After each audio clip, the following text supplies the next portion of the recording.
Hey guys, happy Valentine's Day. It is February 14th. Welcome to a special RAMZPAUL show. Usually I do my Friday shows at 8 p.m. For the evening people. It works well. Sasha works the evenings, and I like to do one show a week. 'Cause some people worked during the day, they want to see the show live. But this Friday, because it's Valentine's Day, Sasha with her work, she's on a different schedule. She's off this evening, so we're going to go out to dinner. So I rearranged it, and thank you for being here today at 11 a.m. Central. This is just for this week. Next week, we will go back to a Friday evening show. So thank you. And remember, next week, I'm going to have a show with Z-Man. I think that's going to be at 7 p.m. on Wednesday. So we're going to have a great time with that. A lot of stuff happening. I hope I hope you had a good week. I hope you have a good Friday. Luckily, it's Friday. Thank God. I'm ready for spring. We've been cold weather and it's supposed to stay cold for the foreseeable future. In fact, next week, the low is supposed to get to -2 Fahrenheit. Damn you, climate change people. You're making it too cold here. So, yeah, that's what's on the schedule today. Let's see here. Oh, yeah, and you typically on Friday, too, I have like a call-in show where people can call in and ask a question or make a comment. And we'll do that, too. We'll do that today. I'll push the link here. Let me put this in. And, yeah, happy Valentine's Day, JL. Thank you. And if you have a question, you can call in and just, all I ask is that you make it a quick question or a quick comment. It helps with the show. On Tuesday nights, we have our roundtable, which is a lot of fun. And in that environment, you can be a little bit more verbose. And I really love our roundtables. They last about 2 hours. And you're always welcome to join. You just have to be a Substack subscriber. And of course, you don't even have to join the roundtable to see the content. You could just watch it. So it's really good. And if you want to be part of my Substack, Monday through Thursday, I give a free essay every day or article. And on Fridays, I do something exclusive to my Substack members. Like today, I put out a short video talking about how Europe is changing.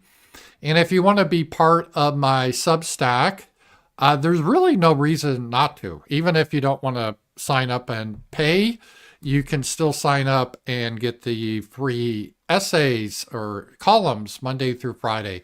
So I'm putting that in the chat here that you guys can check that out too. So, yeah, it's good to be here with you guys. There's a lot going on with Trump and foreign policy, and we're going to get into it. And JD Vance has been really good. I love what he's doing. It's just been like nonstop what's happening with JD Vance and the news. And as I do my prep, I get my prep done, and then I'm like, oh my God, there's actually more prep to do. I didn't even get it, so some of this I'll have to add as we go. But as always, again, this is open caller Friday. If you have a question or a comment, feel free to call into the show. You don't have to use your camera. When you go into StreamYards, they have an option to keep your camera off. So if you don't want your face shown, that's fine. So, and that's perfectly good. Let's see here. What is happening in here? JD Vance, he's just doing really good. And I'm going to cover him first. He's in Munich. Oh no, Munich! Just like the 1930s. Oh, they're appeasing Hitler. And it's kind of confusing because the left, they informed us that Trump is literally Hitler, but also Putin's literally Hitler. So literally Hitler is appeasing literally Hitler. I don't know. It's very complicated, very complicated. Europe has been in a tizzy, and a lot of people, because Trump wants to make peace with Russia. And how dare you do that? And they're all upset about that. But it looks good. I think Trump is going to wind down Project Ukraine.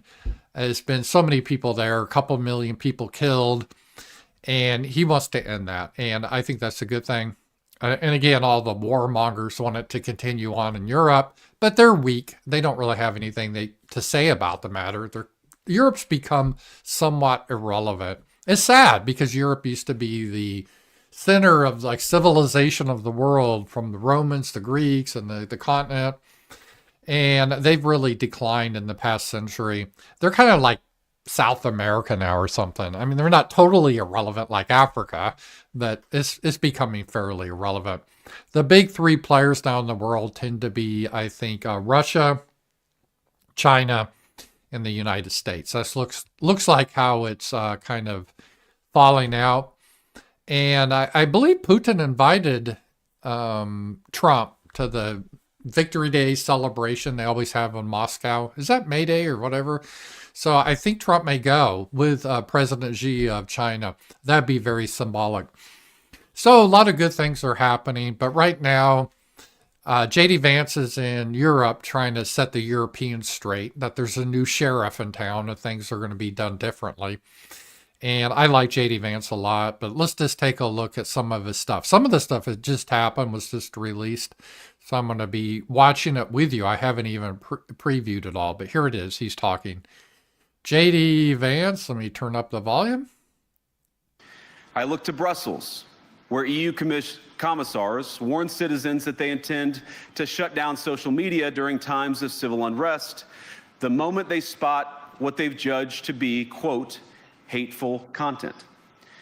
Or to this very country, where police have carried out raids against citizens suspected of posting anti-feminist comments online as part of, quote, combating misogyny on the internet, a day of action.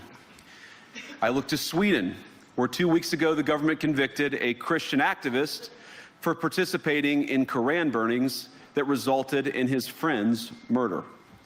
And as the judge in his case chillingly noted, Sweden's laws to supposedly protect free expression do not, in fact, grant, and I'm quoting, a free pass to do or say anything without risking offending the group that holds that belief.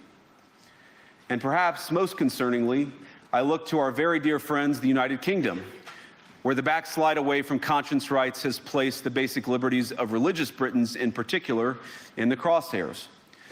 A little over 2 years ago, the British government charged Adam Smith Connor, a 51-year-old physiotherapist and an Army veteran, with the heinous crime of standing 50 meters from an abortion clinic and silently praying for 3 minutes. Not obstructing anyone, not interacting with anyone, just silently praying on his own. And after British law enforcement spotted him and demanded to know what he was praying for, Adam replied simply, it was on behalf of the unborn son he and his former girlfriend had aborted years before. Now, the officers were not moved. Adam was found guilty of breaking the government's new buffer zones law, which criminalizes silent prayer and other actions that could influence a person's decision within 200 meters of an abortion facility. He was sentenced to pay thousands of pounds in legal costs to the prosecution. Now, I wish I could say that this was a fluke, a one-off crazy example of a badly written law being enacted against a single person. But no, this last October, just a few months ago, the Scottish government began distributing letters to citizens whose houses lay within so-called safe access zones, warning them that even private prayer within their own homes may amount to breaking the law. Naturally, the government urged readers to report any fellow citizens suspected guilty of thought crime. In Britain and across Europe, free speech, I fear, is in retreat. Wow. So in Scotland, if you live near an abortion clinic, you're not even allowed to engage in a silent prayer in your own home. That's just crazy, but I believe it. Thank God we have J.D. Vance bringing this issue how totalitarian Europe has become. They have just totally abandoned all their values. Well, their values are liberal democracy. But what they mean by that and what our understanding of that is entirely different. When we meant liberal democracy, we assumed that meant, number one, you get to decide your government, you get a vote.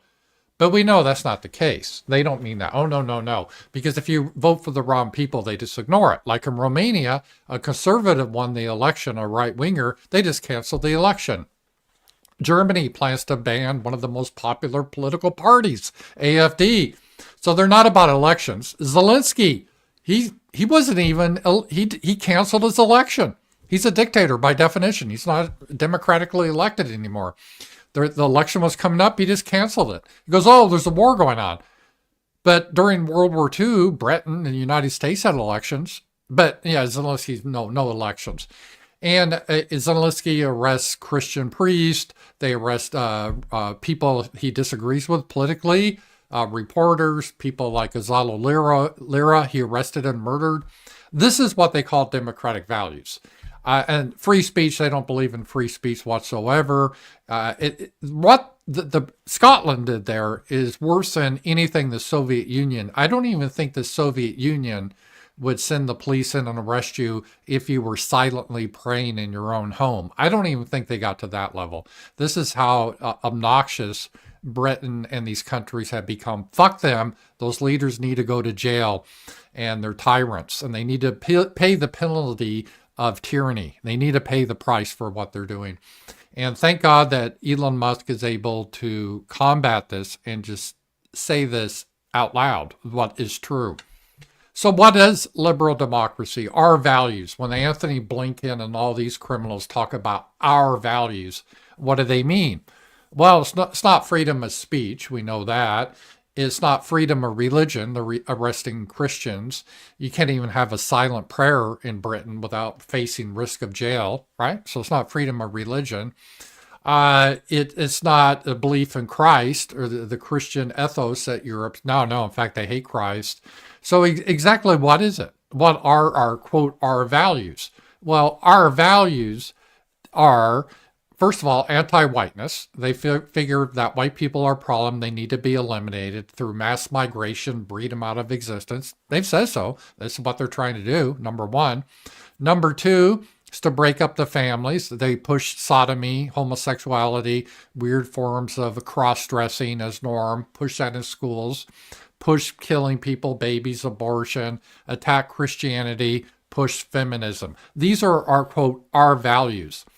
And our values, which they describe, have been pushed by the United States taxpayer funding. Through USAID, they sent it to these NGOs that spent the money on trying to silence people that they don't like, to try to intimidate them. We've seen this in the United States. We have organizations that the members, they should be arrested under RICO, like the ADL and SPLC. They are violating people's civil rights. They should go to jail under RICO.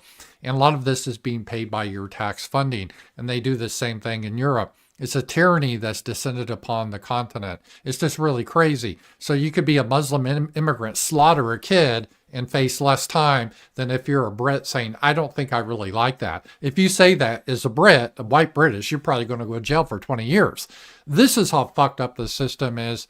And thank God that Elon Musk is able to speak out against that. And another thing, you know what really pisses me off? There are some people, I'm not going to say names, on our side that, oh, JD Vance is weird. He wears eyeliner. I just find him weird. Remember, that was the meme that the left was putting out, and some so-called people on our side that were trying to defeat Trump because JD Vance is weird. Yeah, here's JD Vance. This is one of the best politicians we've ever had. Has a wife, children, a very normal guy, a white guy that came from Appalachia, worked his way up. I just love. I haven't heard any other politician saying stuff like this. Thank God that we have him. I think he is going to be one of the future.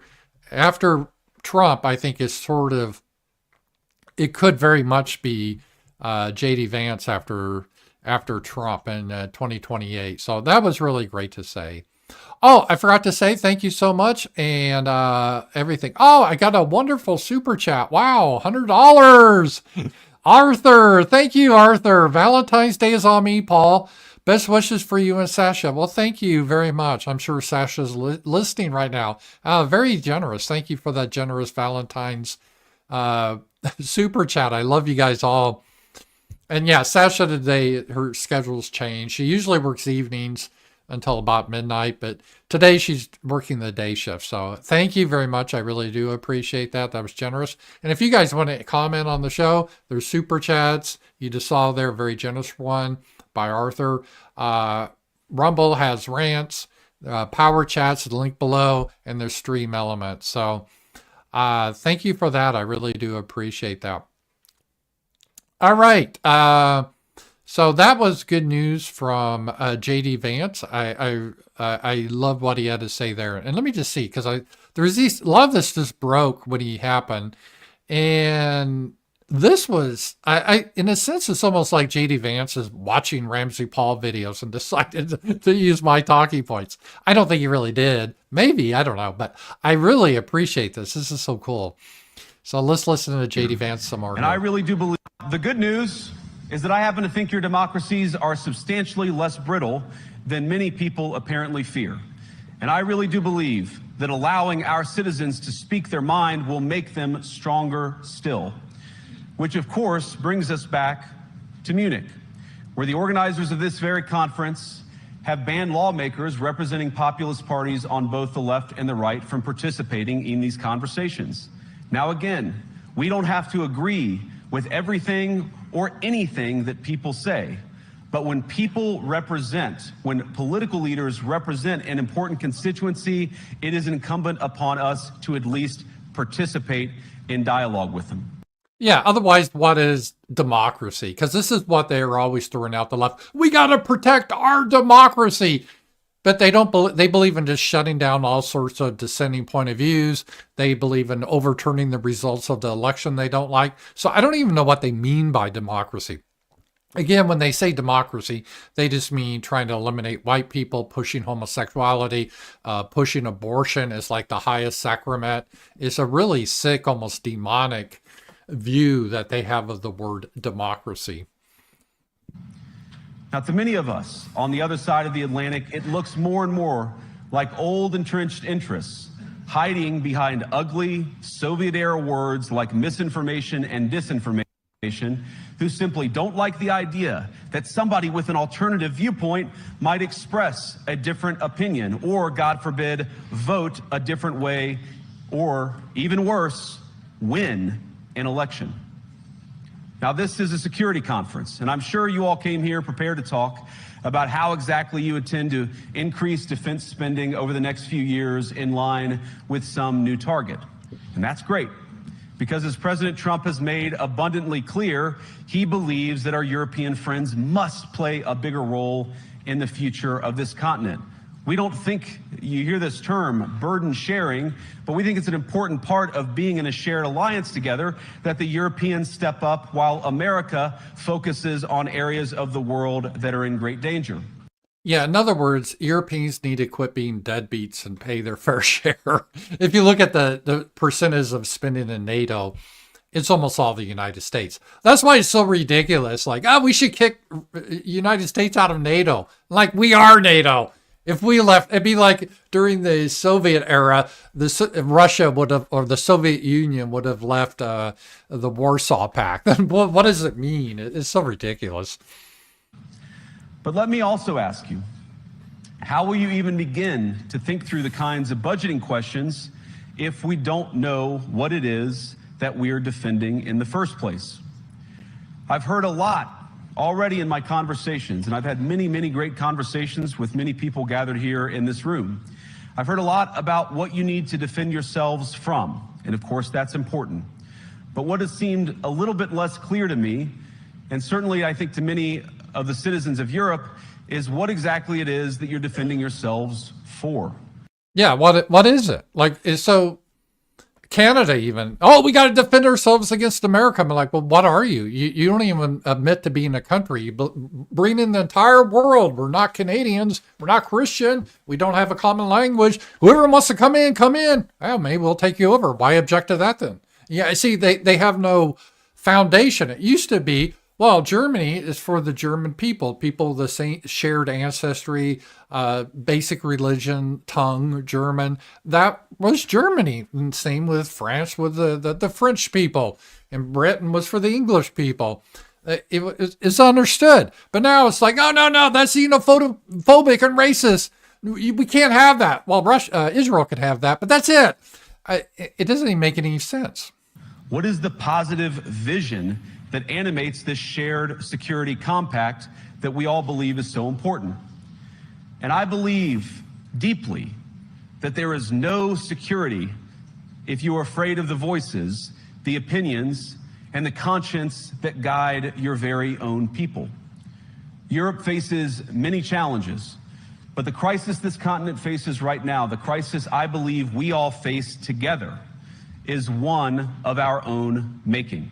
Yeah, he's saying that the real problem when we face this as the United States is what if we become the bad guys? What's Europe defending against evil Putin for? Free speech? No, they don't have free speech. Freedom of religion? They don't have freedom of religion. So exactly, democracy? They don't respect democracy. So what's the point? They become like the Soviet Union. And if you're getting arrested for silently praying in your own home, you're fucking tyranny. I mean, it's just that simple. There is no getting around it. Why should young men in Britain die to protect a system that hates them, wants to replace them, and it says that they're evil? Fuck that. I mean, what are you defending? That is the fundamental question. J.D. Vance is right about that. If you're running in fear of your own voters, there is nothing America can do for you. Nor, for that matter, is there anything that you can do for the American people who elected me and elected President Trump. You need democratic mandates to accomplish anything of value in the coming years. Have we learned nothing that thin mandates produce unstable results? But there is so much of value that can be accomplished with the kind of democratic mandate that I think will come from being more responsive to the voices of your citizens. If you're going to enjoy competitive economies, if you're going to enjoy affordable energy and secure supply chains, then you need mandates to govern, because you have to make difficult choices to enjoy all of these things. And of course, we know that very well in America. You cannot win a democratic mandate by censoring your opponents or putting them in jail, whether that's the leader of the opposition, a humble Christian praying in her own home, or a journalist trying to report the news. Nor can you win one by disregarding your basic electorate on questions like who gets to be a part of our shared society. Yeah, he's talking about immigration there. Excellent. I mean, this is a home run for Elon Musk. This is again, it's just well,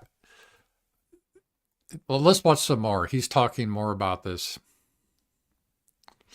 And again, he was in Munich. I was worried he'd be mealy mouth or something. Nah, they're going full out. They're like, okay, this is how it is. Presented to your face, like who gets to be a part of our shared society.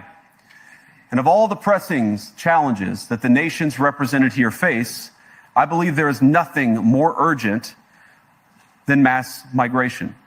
Right. Because that was the plan by certain groups to replace Europeans. And let's just call a spade a spade. I guess it wouldn't be a spade, but they want to get rid of white people. That's and white homelands. Let's face it. That's the reason for this. So they make all these pretexts. Oh, because of bombing in the Middle East, we have to have these refugees or Syrian refugees. Oh, climate change. You have to have a limited amount of Africans come into your country, and they can do whatever they want. It is for nefarious purposes. The reason they're doing it. Today, almost 1 in 5 people living in this country moved here from abroad. That is, of course, an all-time high. It's a similar number, by the way, in the United States, also an all-time high. The number of immigrants who entered the EU from non-EU countries doubled between 2021 and 2022 alone, and of course, it's gotten much higher since. And we know the situation, it didn't materialize in a vacuum. It's the result of a series of conscious decisions made by politicians all over the continent and others across the world over the span of a decade. We saw the horrors wrought by these decisions yesterday in this very city. He's talking about the terrorist attack from that Afghani Muslim. It's amazing, right? So he gets out of his shithole, comes to Germany, and slaughters kids. Why are we putting up with this? It's just nuts. And as finally we have someone talking about this. And of course, I can't bring it up again without thinking about the terrible victims who had a beautiful winter day in Munich ruined. Our thoughts and prayers are with them and will remain with them. But why did this happen in the first place? It's a terrible story, but it's one we've heard way too many times in Europe and unfortunately too many times in the United States as well. An asylum seeker, often a young man in his mid-20s, already known to police, rams a car into a crowd and shatters a community. How many times must we suffer these appalling setbacks before we change course and take our shared civilization in a new direction? Yeah, they just need to go. And he might have been a German citizen. I don't give a fuck. He needs to go back to Afghanistan. This is where we have to get where I don't care. I don't care about this. You don't belong in Europe. You don't belong in our homelands. I'm sorry your homelands are shitty because your people can't develop things. That's not on us. Get yourself better. We don't need to take this violence, this dysfunction. We have no obligation to take you. Access to us is not a human right. It isn't a human right. You got to work it out on your own. No voter on this continent went to the ballot box to open the floodgates to millions of unvetted immigrants. But you know what they did vote for? In England, they voted for Brexit, and agree or disagree, they voted for it. And more all over Europe, they're voting for political leaders who promise to put an end to out-of-control migration. Now, I happen to agree with a lot of these concerns, but you don't have to agree with me. I just think that people care about their homes. They care about their dreams. So this is a powerful statement that I haven't seen anyone else make, and on the political stage here, just talking to these Europeans like this is incredible. So good for that, and we'll do more JD Vance. Then we'll get the other news. It's just all this JD Vance speech was so cool that I had to cover it. I mean, we just don't, it's awesome what we're seeing here. And guys, thank you for being here today. Today we have a special Friday live stream. Let me put the number. Today is on Friday. We have open call in. Usually Fridays 8 p.m. at night, but because it's Valentine's Day, we are doing it now. And we'll go back next week. Friday will be the evening, but thank you for that. But there's a link there if you want to call in and ask your question. All right, let's listen to some more JD Vance, and then we'll get into other stories. This was just breaking. I would love to hear the whole speech. JD Vance is such a good speaker. This was funny. And expressing opinions isn't election interference. Yeah, expressing opinion is not interfering in elections. This is how they have all this Soviet terminology that if you say something they disagree with you, the censors, that's misinformation or disinformation. Remember, we saw that in COVID and everything else. Turns out to be true. Even when people express views outside your own country, and even when those people are very influential. And trust me, I say this with all humor. If American democracy can survive 10 years of Greta Thunberg's scolding, you guys can survive a few months of Elon Musk. I loved it. That was great, man. The Europeans, they have to be stunned now being talked to this way. Because their whole view has changed now because there's a new sheriff in town, and it is great what's happening there. Let me see if I had any else here.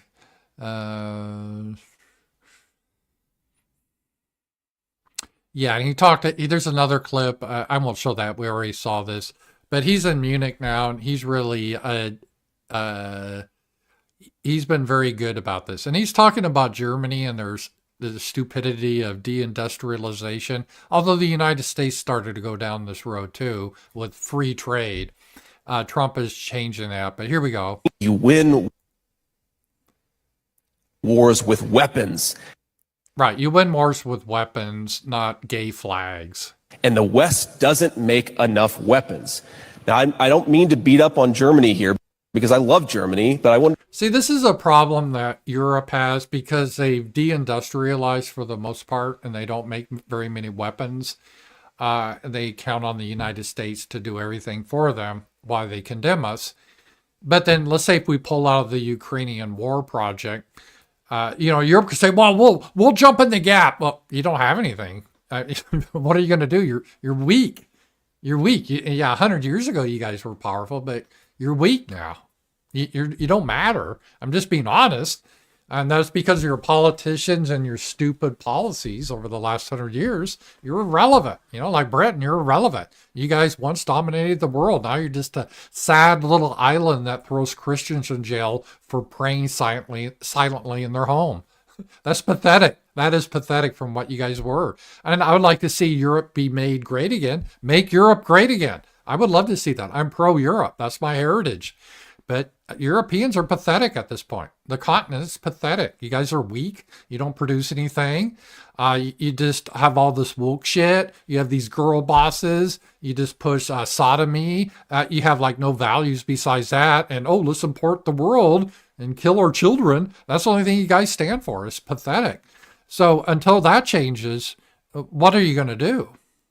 To respond to something Ms. Lang said earlier, look, Germany is the one country, maybe, in NATO that did not follow the stupid Washington consensus and allow their country to be deindustrialized during the 70s, 80s, and 90s. Yeah, because the idea was, that's just too dirty. We got to deindustrialize. We need free trade. We will be information centers. Remember that? That was the big thing. Now these are poor countries. China is dominant with manufacturing. Russia is too. The United States, we lost a lot. But based on the tariffs, we're going to start building things again. So to decimate your industrial base, it's just stupid because then you can't be a powerful nation. And yet at the very moment that Putin is more and more powerful, where the Russian army is invading European countries en masse, this is the point at which Germany starts to deindustrialize? Yeah, this is crazy. They bought into this bullshit green agenda, which is all based on a fucking hoax. But they bought into this. So they're basically deindustrializing, and they're going to end up poor. They end up like a shithole like Canada. And then what's next for them? What are they going to do? So if the United States leave, what the fuck are you guys going to do with Russia? Come on our knees begging America to save your asses? Well, fix yourself. I mean, kick out the politicians that do this bullshit. Have a revolutionary spirit. They said, we're going to throw you in jail if you silently pray. You can say, well, you're going to risk your life if you try to enforce that. That is the attitude you have to have. You just can't have just bend the knee without standing against tyranny. This is pathetic. And believe me, United States has our own issues we've had to fight against. And I'm not blaming the average European, but God, you guys have been under a sad situation, and you need to understand this. Look at the number of people working in manufacturing in Germany now versus 10 years ago. Look at the critical raw materials produced in Germany now versus 10 years ago. The energy dependence now versus 10 or 20 years ago. By the way, isn't it great to hear someone like this talking versus Joe Biden? I mean, can you see the difference here? Joe Biden is like pooping his pants in the nursing home. It was embarrassing what we had. Here's an intelligent man speaking. It's nice to hear an intelligent man speaking. It is really refreshing. Not some screeching woman talking about her PTSD and crying, or someone talking, yeah, that's right, carrying on like a primitive savage. We have got to stop deindustrializing. It's good to have a guy like this. We want Europe to be successful, but Europe has got to take a bigger role in its own security. You can't do that. You win. Right. So Europe needs to change their economic policies. And again, I think Trump's position is, Europe, you guys could do, if I'm speaking Europeans, love you, love Europe. That's our heritage. It was a most wonderful continent in the history of human civilization. We really wouldn't have human civilization the way we think of it now without Europe. Okay, all that. I love Europe. But the last 100 years, you guys gone down a horrible route. You become weak, become complacent. It's just embarrassing. And I think they're just, Trump and JD Vance is just giving you some straight talk that you got to quit that shit. We're not going to keep bailing you out. And if you're too weak, it's in nature. If you're too weak to defend yourself, then you die. That's just nature. That's how it works. So if you're too fucking weak to defend yourself against Islam or against Russia or China, well, tough shit. That you could cry, you can have a candlelight vigil. No one gives a fuck. The strong wins. That's how nature works. And if you're just going to be weak, pathetic fucks people are just going to look at you with disdain. And when you see these little girl bosses, you pull out there, oh, Trump didn't consult with us first, boo-hoo. You're not, that's not an image that wins in the world. That's just pathetic. That's embarrassing. I mean, I'm sure she'd be a nice, the EU defense minister or something crazy. She should be teaching maybe kindergarten. Maybe if she is younger, she could do OnlyFans, but she shouldn't be in that position. And we don't want to hear any crying and bitching. You got to get your act together. If not, well, you just won't exist. That's just that simple. And that's the law of nature. That's how things work. And JD Vance, they're just giving you some tough love. Like, you got to get your shit together. You got to start making things in Europe. You got to stop importing the entire third world. Otherwise, you're going to become a backwards. You already are, but it's going to get worse. You got to send them out, deport them, get them the fuck out. And you got to rebuild the countries for your people. And don't implement some of these weird tyrannies. You throw everyone in jail for silently praying. You got to quit that shit. You got to prosecute the people that did that. Do a Nuremberg style trials with those assholes. And then you need a clean house. That's what has to happen. So it's really good to see JD Vance he's just telling them the way it is. And it's wonderful that we're having a man like that. They can tell him that. And I'm rooting for Europe. I like to see Europe fix themselves. But I think our patience has come to an end with them. We can only do so much as the United States, Trump is saying. And, like when it comes to Ukraine and all this stuff, it's amazing really what is happening. And the United States values, I'm just not making this up, well, let's take a look under this idiot who should be on trial himself, Anthony Blinken. 2021, the State Department has helped lead. This is Anthony Blinken of the last corrupt administration. I think in many ways, we don't know who was really running the Biden administration. Biden was senile and pooping his pants. He didn't know what the fuck he is. But it's probably Blinken that was running much of it. A whole of U.S. government effort to ensure that every person, everywhere, can live free from violence and discrimination with their equal rights respected. We're defending and promoting LGBTQI plus rights around the world. So this is what the United States is standing for, pushing sodomy, cross-dressing around the world. This is our key value that Anthony Blinken was pushing. And we're doing it in several key ways, and that's what I wanted to just spend a few minutes highlighting for you today. First, we're applying diplomatic pressure to urge governments to reverse discriminatory laws and practices. 7 nations have decriminalized consensual same-sex conduct over the past 2 years. Greece, Liechtenstein, Thailand voted to legalize marriage equality this year. So this is the whole basis of Europe was based on Christianity, where it opposes sodomy.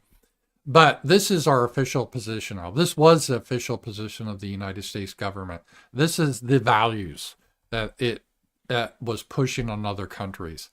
And I guess I kind of feel bad for Europe in the sense they followed our example. And now there's a new sheriff said, no, you got to straighten your shit out. You need to have serious men, and I mean men, run the country, not men in dresses, not hysterical women. You need to fix yourself pretty fast because you guys are pretty fucked up. And I think this is a key thing. And a couple other, one other thing. When we're getting to, the media is trying to always create divisions between JD Vance and Elon Musk and Donald Trump. And one of the reasons Donald Trump has been so successful, so different, I believe, this administration than his first, is because of JD Vance and because of Elon Musk, Steve Miller too. He's got very serious men that are very intelligent and they know how to handle this. But one of the things they were doing, speaking of JD Vance, is pushing the notion that Donald Trump said, we're not going to have troops in Europe to fight against the Russians. We're going to have peace. And they were trying to argue that JD Vance said, oh, no, we're going to be using troops to fight Russia. That was the spin they were trying to give. And JD Vance just clarified that, just to be clear. President Trump is the ultimate deal maker and will bring peace to the region by ending the war in Ukraine. As we have always said, American troops should never be put into harm's way where it doesn't advance America's interest and security. This war is between Russia and Ukraine. I don't know how clear this is. That's pretty clear. J.D. Vance is saying, as he said, we've always said, we're not going to use our troops to fight someone else's war. This is a war between Russia and Ukraine. It's not our business.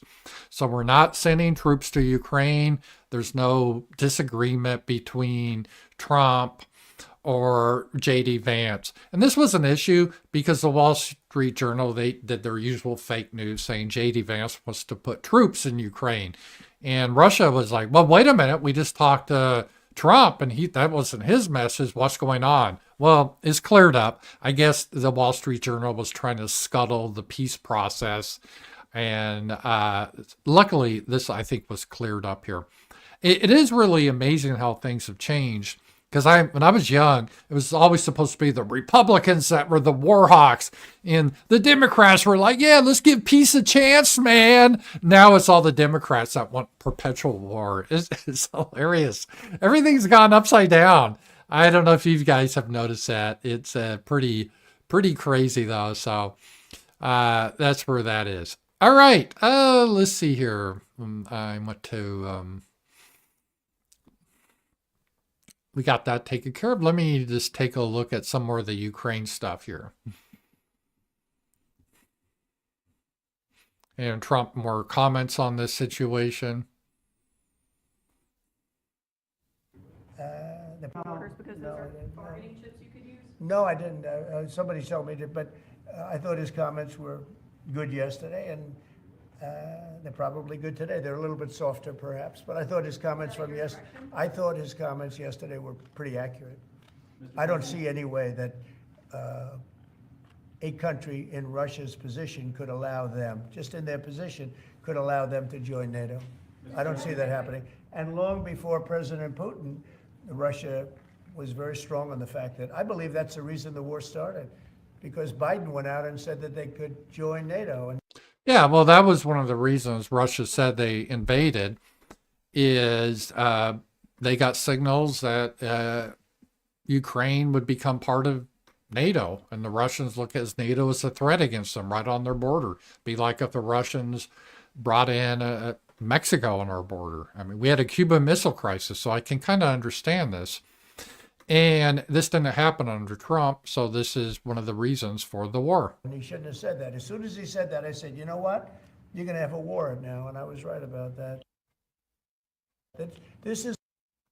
So Trump is saying, and Putin said if Trump would have remained president, there would not have been the war. So NATO was a big thing. United States is never going to agree to Ukraine being part of NATO. That's not going to happen. So that's a key point. And I guess, again, if the Europeans don't like it, fine, we'll leave NATO. We fund like 95% of it. You guys just have your NATO without us. We don't give a shit. We shouldn't be in NATO anyway. We're not in the North Atlantic. We're in the New World over here. We're in the North America. So I'm not sure why we're part of NATO anyway. I don't know why we have NATO. NATO, it was kind of the counterbalance to the Warsaw Pact, which was composed of the Soviet Union, Poland, Czechoslovakia, Hungary. Those days are gone. So there's no need to have, after communism fell, there was no need to maintain NATO. But because like all bureaucracies, a lot of people make a lot of money having these nice, easy jobs. So it discontinued, and there was no reason to have that there. So yeah, Ukraine is not going to be part of NATO. That's going to be the thing here. Trump also is talking a lot bigger. He's just not talking about ending the war in Ukraine. It's just more of a fundamental idea how we look at everything. Let me just take a look at this here.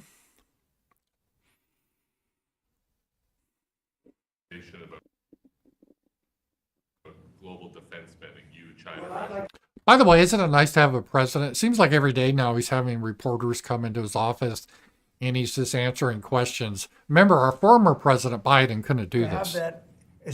Biden couldn't do a press conference. He did very few, and they had to submit their questions in advance, and his staff had to tell Biden what to say, and they had to cross their fingers Biden could read what they told him to say.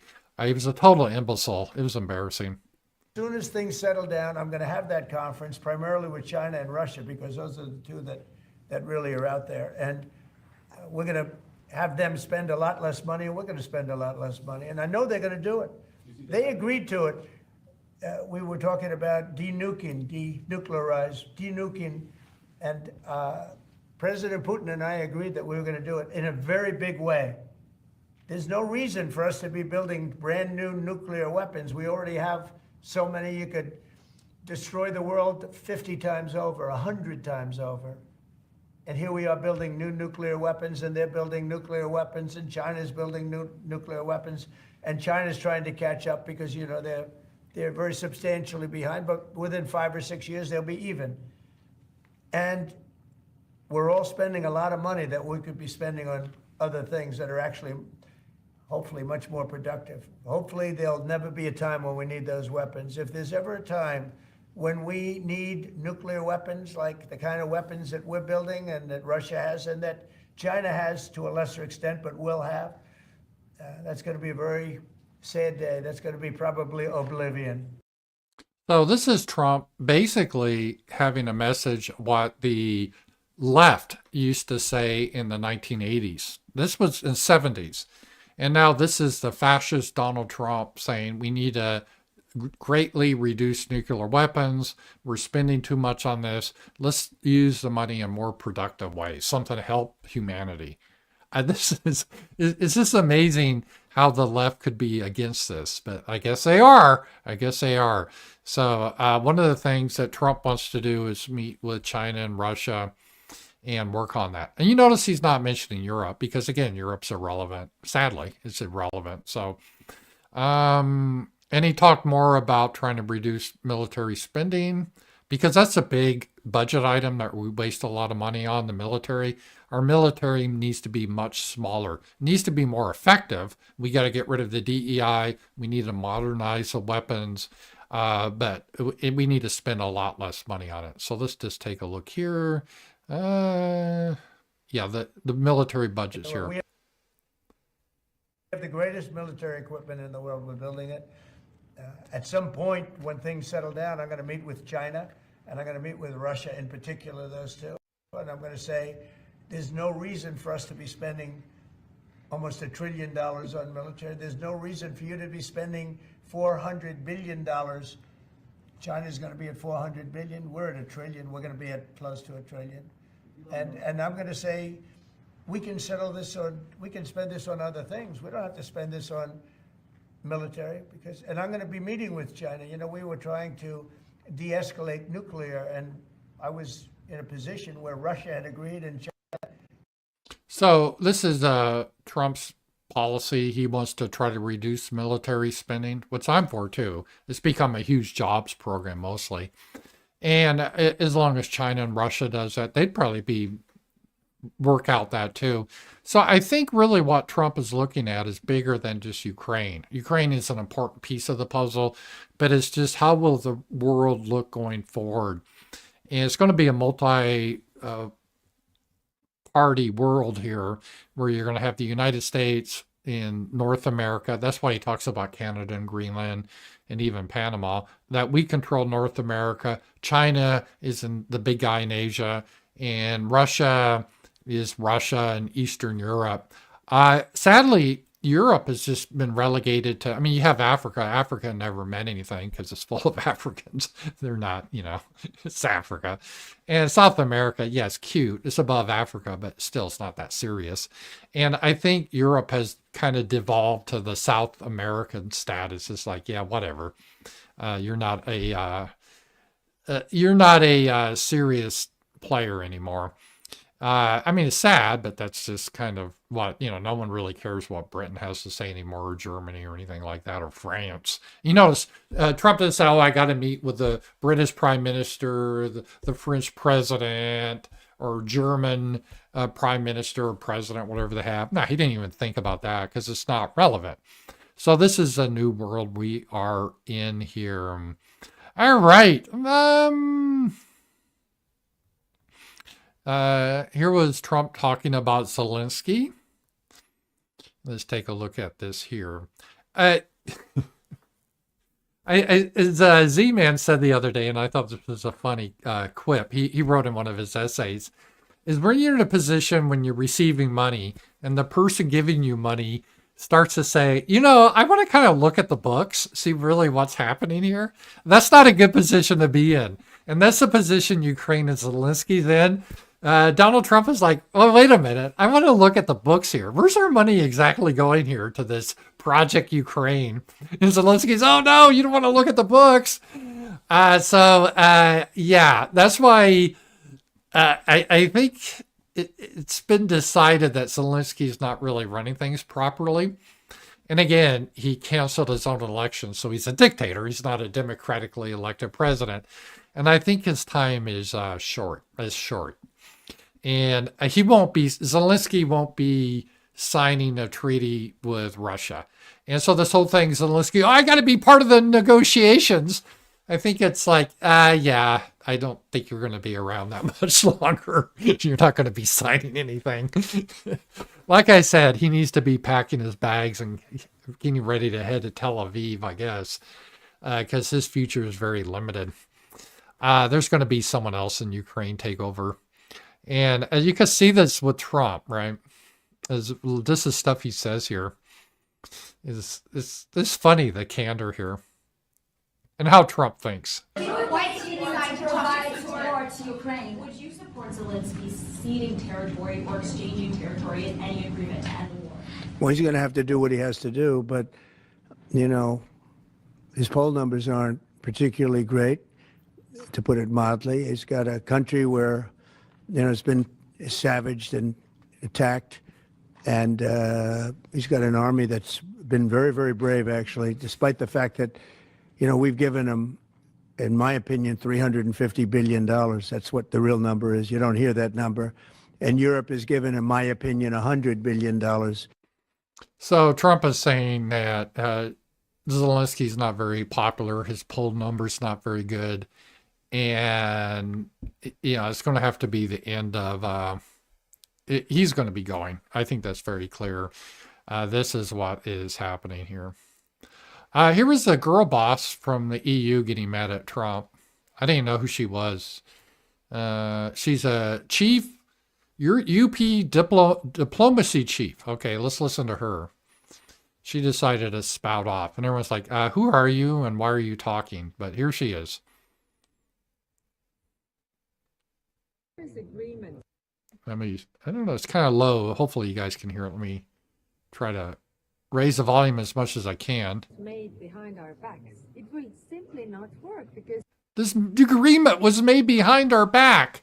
It's like, well, who needs to consult you? Who are you? Why should we listen to you? you need for any kind of deal, any kind of agreement, you need Europeans to implement this deal. You need the Ukrainians to implement this deal. No, we don't need Europeans. We really don't. See, what she doesn't understand, I understand what Trump's doing here. Maybe they're kind of dumb in Europe. They don't understand this. He's not really spelling it out, but unless you're really dim, you understand what he's saying. Trump is going to come up with what he thinks is the best agreement to end the war with Putin. And Trump is going to say, well, this is how it's going to be. And if Ukraine and Europe, if you don't want to accept it, okay, I don't really give a shit. But then we're done with the project. We're washing our hands of it. You guys can have fun. And it will be them having fun because they're a bunch of girl bosses. They've deindustrialized. I mean, what are they going to do? The Estonian army with 3 tanks is going to take on Russia? I mean, come on, let's be serious here. What's France going to do? Immediately surrender? So what's going to happen here? I mean, let's just be real. So they're making a joke out of all this. So Trump is like, you either accept the deal, I'm going to work out with Putin.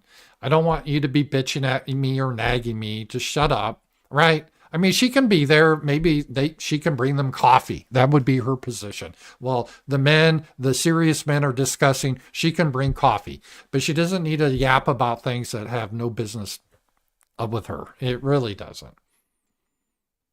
So, I mean, that doesn't also look good. If somebody agrees something and, I mean, everybody else says that, okay, fine, you have agreed, but we will not follow this. Ukrainians will resist, and we will support them. Okay. I think Trump's position on that is, oh, okay, whatever. Fine, it's your war then, go with it. Good luck. Oh, what? Because of the green energy and climate change, you got rid of all your factories? Oh, it sucks to be you then, huh? What, you don't have an army? Because, we don't want armies. We're liberal Democrats that celebrate pride marches. Well, okay. I mean, I don't even know what they're going to do. But if you want to go at it, I think Trump's like, yeah, whatever, do it. And so that's your choices. That's your choices. He's going to make an agreement with Putin. You either abide by the agreement, which is probably be the best for your interest, or whatever, do whatever you want. We're not going to be messing around with that anymore. And so here's the realistic scenario. You either accept the agreement, they're not going to like it, but it will allow Ukraine to continue to exist independently. But I also believe the agreement will mean that Ukraine will still exist. They're not going to have the Crimea. They're not going to have the Donbass territories. The only negotiation, will Odessa be part of Russia or not? There'll be a few questions. It's just how much is going to be part of Russia. That's the only question right now. And they're going to work that out. They're working that out right now. So we do this, am I doing the stream? Trump has sent Rubio and some of his people to Moscow to hammer out a deal. So they're working on that right now. They don't need European involvement. They don't give a shit about that. They don't care about this girl boss. It's irrelevant. They're working on the agreement. And this is going to be the agreement. And oh, by the way, Zelensky's not going to be part of this equation. As part of the agreement, Ukraine's going to have an election, which Zelensky's canceled. Well, that's not going to happen anymore. They're going to have an election. They're going to get a new leader that will agree to this agreement. That will happen. And in that case, Ukraine will continue to exist as a nation. Or, that's option one. Option two is you could say, no, we're going to go separate from America. And America is going to be like, okay, have fun. And we're doing our own thing. We're pulling out all our support for that. You guys have fun. Have fun with it. Go, girl boss. Go fight the Russians, girl boss. And at that case, the likely ending will be Russia would take over all of Ukraine and Ukraine will be part of Russia. So those are your two options. Realistically, those are the two options. So we just need to make it clear that's the way it is. And thanks. I just got a text from someone that says a great show. Thank you. And those are the two options that we have, or that Europe has. So, I don't really care. It's just weird. It's like Europe really doesn't understand how things have changed. I wrote about today in my essay, my column, called Glory Days. It's like that song by Bruce Springsteen, when you're thinking about your old days when you met something. That's kind of how Europe is. Their thinking is still like 100 years ago where there's still some major power. And it's like, no, you guys are like South America now, right? So really, what are you babbling about? The big boys are China, Russia, and the United States. That's it. So we don't need you to babble on, say your feelings are heard. We need to be part of the negotiating table. It's like, no, why? You have no strength. You have you don't stand for anything. You don't stand for democracy. You ban political parties. You throw people in jail for silent prayer. Well, who the hell are you? Why should we listen to you? That's bottom line. That's just the understanding right there. So, I think Europe is getting a wake-up call, and Europe could go one way. I mean, I would like to see Europe get mad. I hope Europeans get mad. Yeah, fuck you, America. In a way, I would like that. And I hope you get mad and you become self-reliant. You build your own armies up again. You build up your own industry. You deport the people that don't belong there. I hope that's how you respond. I would like to see that. Even if you are more anti-American, I think that'd be good for Europe. Instead of being just our little weak bitches that are puppy dogs. Even Putin said that Europe's just the puppy dogs of the United States. You wag your tail for us and we scold you. So you guys got to become more independent. And so this is a hard message maybe J.D. Vance and Trump is giving, but it's true. So, and even Orban said that. Orban replied, like, what did these Europeans think, right? And they even said, oh, we're never going to negotiate with Putin. And that was in the Ukrainian constitution they passed like 2 years ago, some law. We cannot negotiate ever with Russia. Well, yeah, that's really a wise position. So, you know, Europe had their chance to be reasonable, to try to find a deal, to work out something, but they did this whole hysteria. No, Putin is literally Hitler. He's going to take over the world. It's like, not everyone is literally Hitler, okay? Can we just give that up for a second? I mean, stop it. It's not always 1939. It really isn't. But they couldn't get it through their skulls. So, and this is where they are right now. So anyway, I don't know. She's some EU girl boss that's upset, and I don't even think probably Trump knows who she is or gives a shit. And that's the way it is here. All right, the UK is trying to act tough. This is always funny when they try to act tough. It's like, yeah, 100 years ago, maybe you guys could do this, but let's be real here. Is forced to surrender its own sovereign territory to Russia. It will be the greatest betrayal of a European ally since Poland in 1945. Poland, 1945. You mean when the Russians and took over? But President Trump says Ukraine may end up Russian, and he wants American money back. Yeah, we do. You know, it's really good to have a president that works for our interest. I mean, I go back to that scene in The Godfather. You know, when Michael Corleone came out to talk to Mo Green because they were bankrolling the casino, and he's like, yeah, where's the fucking money? We're bankrolling you. You're losing money. What's happening here? I think we're going to buy you out. You know, this is kind of what Trump is doing, is like, hey, wait a minute. We sent all this money here. What the hell were you guys doing with it exactly? We know a lot of the weapons got sold to the cartels. I want to see the bucks. What? You know, they're just panicking now about that. Yeah, we want to pay. We want to be paid back, bitch. And if we don't get paid back, we're going to repo something. I don't know. Maybe we should repo Britain. Would have to take, a lot of these people are shitty though, would have to relocate them somewhere. It's like where we put the Palestinians. We put the British there too. At least the bad ones. And then we can repopulate the Isle. But we need to get our payment back. That's just the way it is. You don't pay up, you get repoed. That's the way it is, bitch. You need to understand that. No more free rides. That was a loan. You guys fucked it up. You pay back. I think we all fear where this could end and the dangerous implications for our defence and our security. So can the Prime Minister reassure this House that he and other European leaders have given sufficient support to President Zelensky so that he can't be bullied by Trump and Putin into accepting a deal who will effectively hand victory to Russia? Prime Minister. As he knows, I met President Zelensky in Kyiv just a few weeks ago at Kyiv.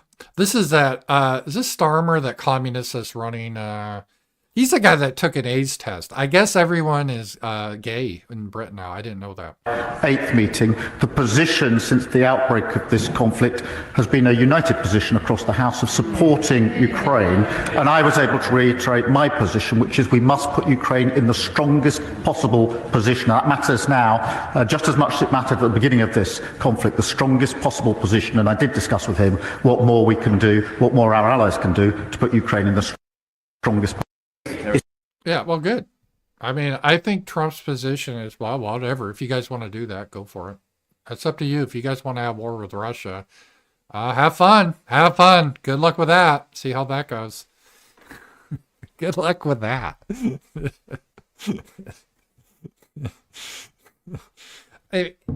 Europe's been so feminized and pussyized. Now they're trying to act like they're all tough. Man, we're tough, man. I'm like, no, you're not. Shut up. And so it's just kind of crazy. It just kind of cracks me up. And I love Europe. It's just sad what's happened to them. I hope they could get their mojo back and start being cool again. So this is crazy. And again, I'm always toughest on Britain because that's my heritage, man. I love Britain. I love the English. The English really, modern civilization were because of the British. And I all the people like Newton, the smartest man to ever live, in my opinion, Newton. And that was the thing. I was talking to a friend of mine. He's an astrophysicist, a brilliant guy. And we're talking about Einstein versus Newton. And Einstein was brilliant, but he built upon what other people did. And there's nothing wrong with that.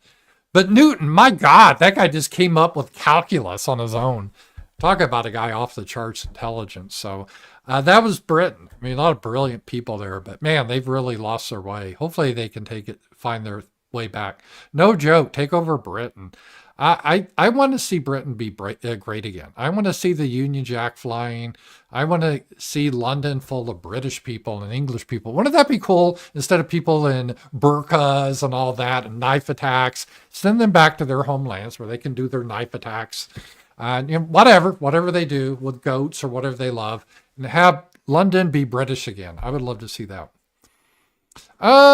Anyone with common sense knew from the start of the war there would only be no happy ending for Ukraine. Russia has vast resources and manpower. Dumb.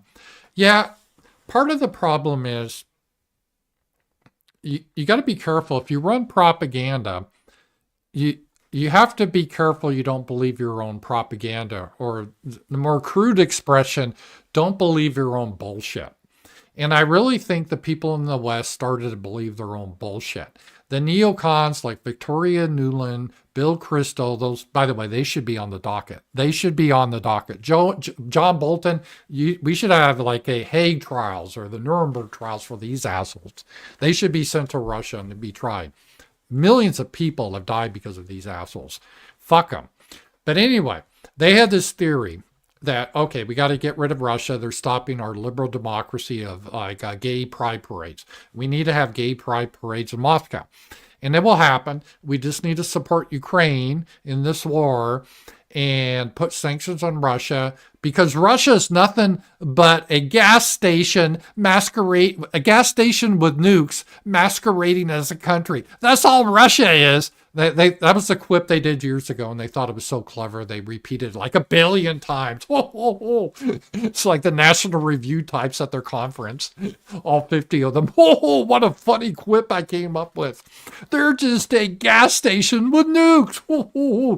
And the idea was they're just this poor, stupid country, and they just happen to have gas, oil, and nuclear weapons. Otherwise, they would collapse. Well, that's bullshit. They actually, with all the sanctions, they've done better. They have a lot of manufacturing. They have farms. They have rare minerals.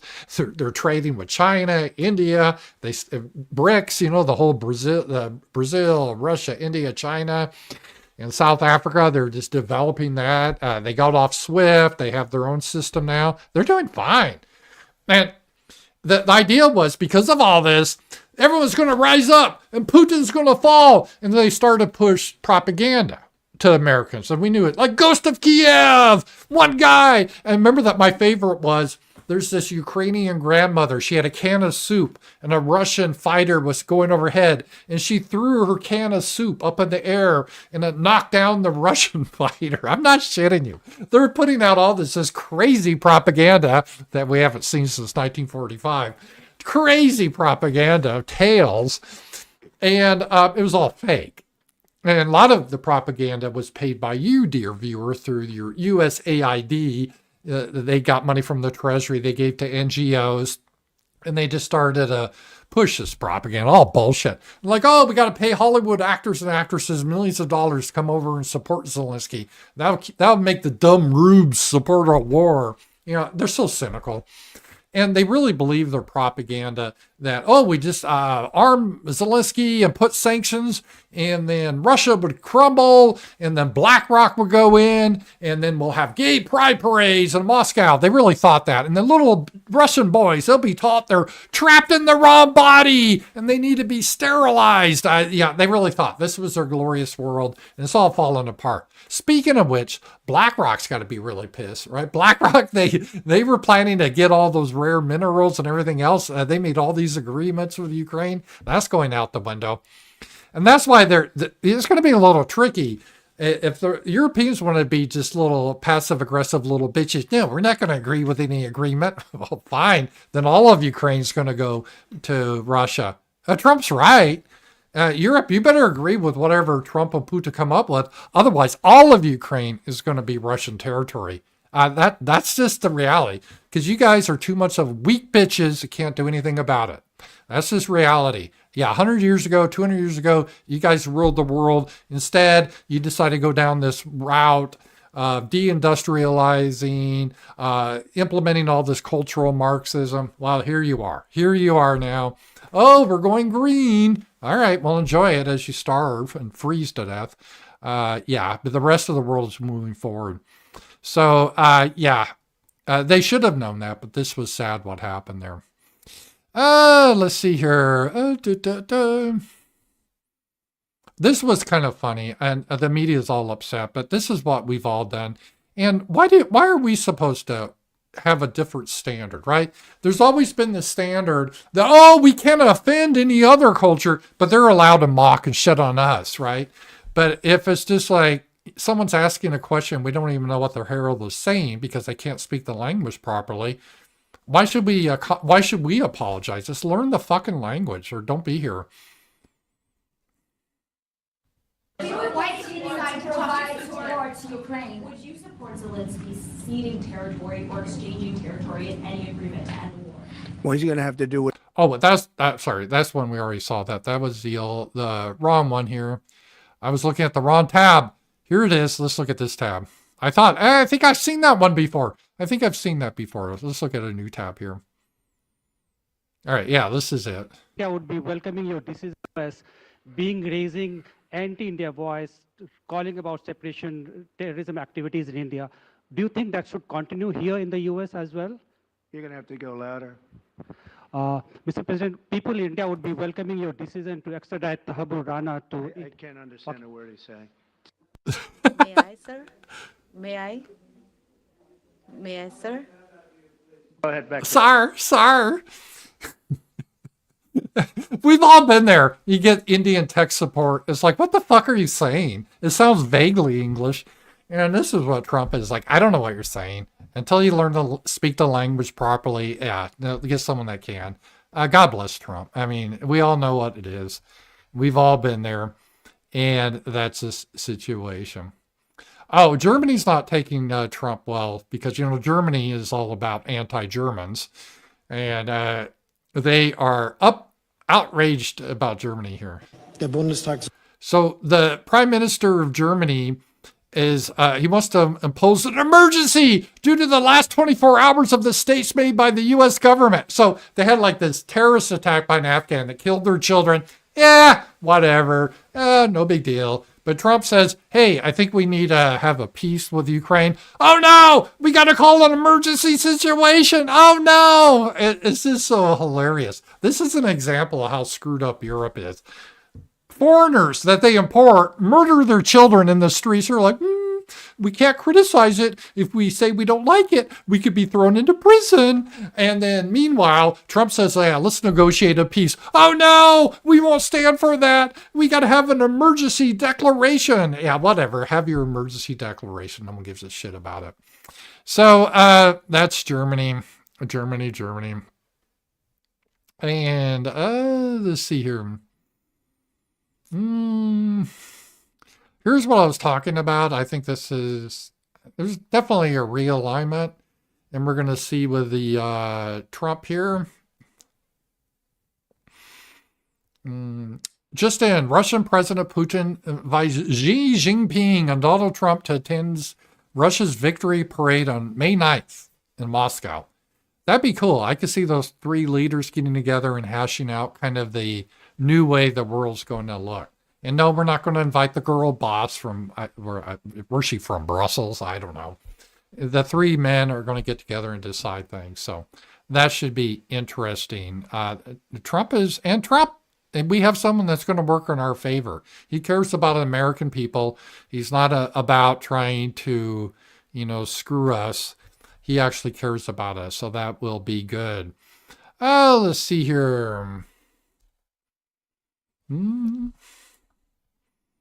Trump keeps going on about Canada, again, because this is a realignment that Trump is looking at in the world.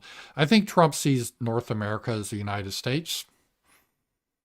What are you going to do about it, Canada? That's his position. Go to war? Canada has a very big car industry. They stole it from us. They stole it because our people were asleep at the wheel. So what happens is Canada is going to have our cars. We're going to take the car industry. If we don't make a deal with Canada, we're going to put a big tariff on cars. Could be a 50 or 100% because we don't want their cars. We want to make the cars in Detroit. See, this is part about reindustrializing a nation. Trump wants to get factory production back into the United States. By the way, there's a lot of hypocrisy because all these other nations have tariffs too. And Trump just put in a proclamation or an executive order that we're going to match every other country's tariffs. We're not going to be screwed anymore. And he's interested in the interest of the American citizens first. This is how it should be. This is what I've always talked about, the concentric circle. J.D. Vance has talked about this when he's talking about you need to care about your own people first. And so first you, your family, immediate family, extended family, your neighbors, and it goes out like that. Then you care about the world. But I care about my family more than I do some starving African. Just like Africans, they should care about their people more than us. That's the way it should be. And Trump is like, hey, I care about American citizens first, and it hurts us to have car industry in Canada. It helps Canadians, but fuck them. They're not us. I got to work to help Americans. And they're like, well, but the poor Canadians. He goes, well, I guess you can be part of America. If you're part of America, that's a different story. Otherwise, I don't give a shit. And that's the way it should be. Sports has always been something. But when I talked about Canada, they gave us tremendous security along. It started out for security and then it started getting economic, and it's really both. You know, the Prime Minister said this weekend to a group of Canadian businessmen, he was a private meeting, he said that your wish for Canada to be the 51st state is a, quote, real thing. Is it a real thing? Yeah, it is. I think Canada would be much better off being a 51st state because we lose $200 billion a year with Canada, and I'm not going to let that happen. It's too much. Why would we do that? So what Trump is saying, and this is part of his view, I think ever since he got shot, he's had a realignment. I mean, he just doesn't give a fuck anymore. He's like the honey badger now of the presidents. He doesn't give a fuck. This is his legacy. He's 78 years old. He's going to do what he thinks is right for America. And you can disagree with some of this, and I'm not always a big fan of all of it. But he's got a big view of America. That's always Trump's motto, that even in business and everything else, he said, why do you dream small? If you're going to dream big. Go for it big. And this is how Trump sees everything. And he's asking, should we always be in decline? Like Europe's been in decline for 100 years. He's like, why? Maybe you should dream big and expand and be big. And this is his view of America. The 19th century, and we got the Louisiana Purchase. We got most of the Midwest, and the Mexican War. We took the West, the Manifest Destiny. Then we bought Alaska, and we really expanded. Why stop? Why stop is his view. Canada naturally should be part of the United States. And his view is not he's going to send troops in there. He's already said he's not. How he's going to do it, though, he says he's basically saying Canada's are like a parasites on the United States, and he's not going to tolerate that anymore. And he's going to put tariffs on. And if Canada doesn't like that, they can become part of the United States. Otherwise, he doesn't give a shit. And good luck, Canada, without the United States buying your shit. Good luck. And they're already under Trudeau, like this communist socialist shithole that's going down, importing all this third world, and they're just going down the sewer quick. And he's like, yeah, well, you made the bed, you sleep in it. And that's his attitude. And he said, if you don't like it, become part of the United States. Up to you. I don't care. And so does Canada want to go down to the level of Bolivia? That's where they're headed. Or Venezuela. And there's going to be a lot of pain, a lot of economic pain, and there's going to be a lot of pressure to join the United States. As a disclaimer, I'm opposed to this. I don't want Canada, because if they were a state, they'd be bigger than California. If they're allowed to vote, we would be a one-party state. We would always elect a Democrat president. Unless he has like the Gaza solution for Canada, where we take Canada and we ship all the Canadians out to, I don't know, some happy farm where we're going to put the Palestinians, this place. I don't know. He wants the Palestinians to go to Egypt or Jordan. I don't know. Maybe send the Canadians to Egypt. Maybe that's the idea. But then it might work. But with all the Canadians there, I don't know. We got to get rid of a lot of the people there to make it work, to make it good. And there's a lot of good Canadians. I have Canadian viewers. Love you guys. I love your country. But like Europe, it's sad what's happened to your country. And Donald Trump is like, we don't have any obligation to prop you up anymore. If you want to go down that communist route, go for it. You're not going to do it with us. So I think that's what Trump's doing here. I asked Trudeau that question. I said, why would anybody want to lose $200 billion? Why would I, as president, say, I'm going to give you $200 billion a year? You're Canada. You're a different country. This is how Trump looks at things, is always from a business point of view. This is, which makes sense because this comes back to the American people are health, economic health. And this is how he approached Ukraine. He approaches this like, okay, it's like he has his enterprise, a Trump enterprise. To say if you run a big corporation, you have various corporations, and you have a division that's losing money. It's like, well, what's going on here? I want to look at the books. Why are we losing money? Is this even worth having, or should we shut it down? And that's how we look. That's how he's doing at Ukraine. It's like, okay, we put like 400 billion in this. Well, what the hell's going on over here? I want to look at the books. How are you going to pay us back, bitch? And so he's going to shut it down. And he's doing that with like Canada. It's like, well, wait a minute. We're losing money on this. Why should we do that? Out of our good hearts to Canadian people? Fuck that. You got to stand on your own. That's what he's doing.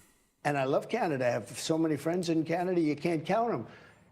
Wayne Gretzky, I love Wayne Gretzky. I love so many people. I love their tradition. Yeah, so Wayne Gretzky can stay, but the rest will have to go to the place that the Palestinians go to. They'll have to go to Egypt. I love their ice hockey. But why are we paying $200 billion a year, essentially in subsidy to Canada? Now, if they're a 51st state, I don't mind doing it. The Canadian citizens would have a much lower tax rate. They'd have much better medical, and they'd have military protection like nobody can have. You know, you have Russian ships all over the place. You have Chinese ships all over the place. They're sailing all over Canada. They're sailing right next to Greenland. We're not going to let that happen to Greenland. They're sailing all over, and we're going to stop that. But if you're a Canadian and you pay much lower taxes, you have much better military protection, you know, Canada is in default in NATO. I mean, they pay the lowest number of any country for NATO. And it's not fair. You know why they do that? Because they think America is going to protect them automatically. We can't do that anymore. But as a state, it all works great. As another country, I'm not going to do it. Now, what's going to happen if I take away the subsidy? Canada really ceases to become a viable nation. We talked about. He may be right. He really may be right. And again, I really think Trump, more than people realize, has a bigger view of North America. He sees China, Russia, North America. And I think the view he's going to go with Putin. I'm not saying, again, I don't want to take Canada, but I think his view is Russia. All right, Ukraine probably is yours. China, you know, Taiwan is, you know, probably yours. But guess what? Canada and Greenland's ours. And he's doing a deal in that sense. This is how he's looking at things. It's kind of interesting how that happens. And that should be interesting. And Canada, I know they're in a panic about this, but what are they going to do? It's funny how even the liberals up there are trying to move away from the carbon tax, or trying to temporarily pause that, because they've destroyed their own industry up there, because they should be a wealthy nation. But they're, we're hurting Mother Earth. We got to shut down our oil and all that. And like, you know, Trump's like, okay, pretty mighty cold up in Canada. Hope you don't mind freezing in the dark up there. Live with the Eskimos in the igloo, I guess, is what you're eating raw fish.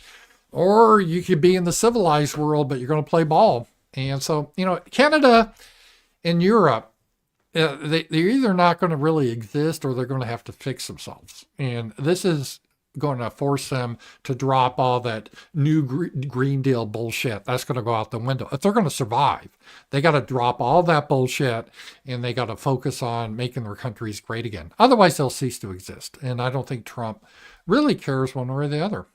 It's up to you guys, whatever you want to do. And again, with NATO, he said this about a lot of other countries. And again, this is how Trump thinks. Is like, well, wait a minute. Why are we playing suckers paying for all this? And we're paying for this all. and we're providing you free protection and you guys bitch to us. Yeah, no, fuck that. You're going to start paying up. And that is what he's doing there. So I think this is, boy, it's been a good show today. It's been fun having you guys all here. But I think this is what Trump is doing. And I do think there's going to be a settlement in hopefully the Middle East. Oh, I got a rant from Wanga Bonga from Tonga. Oh, Tonga. It's great to see a viewer from Tonga. I'm thankful to see you back, a thriving longtime fan. I think you're one of the most prolific commentators of this era. Your argumentative style has very much influenced mine. Keep it up. Well, thank you. I really do appreciate it. Yeah, I am back doing a lot. For a while there, I was trying to restructure the show, but I like producing a lot of content. So yeah, it's pretty prolific. We do shows, as a reminder, Monday through Friday, the RAMZPAUL show at 11 a.m. Monday through Thursday. Fridays, usually in the evening. Today, because it's Valentine's Day, is an exception. And then Wednesday night, I'm starting a show with Z-Man. That guy's brilliant. Brilliant. I love that guy. I love his voice. He's a great commentator. And he's got his podcast every Friday. I haven't listened to it today, but I will do that. Usually when I drive back to Fayetteville, I listen to his podcast. So I will have that on today. But he's going to be doing a show with me on Wednesdays. So that'd be good. And then Tuesdays, we have our roundtable. I have my Substack every morning. I put out a column. And on Fridays, I put out a special video or column. Today was a video to my Substack followers. Love you guys all. And then Sasha and I, every once in a while, we'll get more, once she gets moved in and everything, we'll get more solid schedule. But we do Night Owls ad hoc. And that's a lot of fun. That's kind of our just cultural show, just kind of kicking back. So it's a lot of fun there. Let's see here. I think there was a cute. Oh, here's a cute. This is for you guys for today. I had to find one that was kind of the theme. The theme for today. Here it is. Here's look. Hello. Oop, I can't play the music. I get the copyright. There it is. Oh. Isn't he looking dapper? Hello. Happy Valentine's Day. Hope you guys have a great Valentine's Day. Thank you for being here. And I will see you Monday at 11 a.m. We'll be back. Talk to you guys.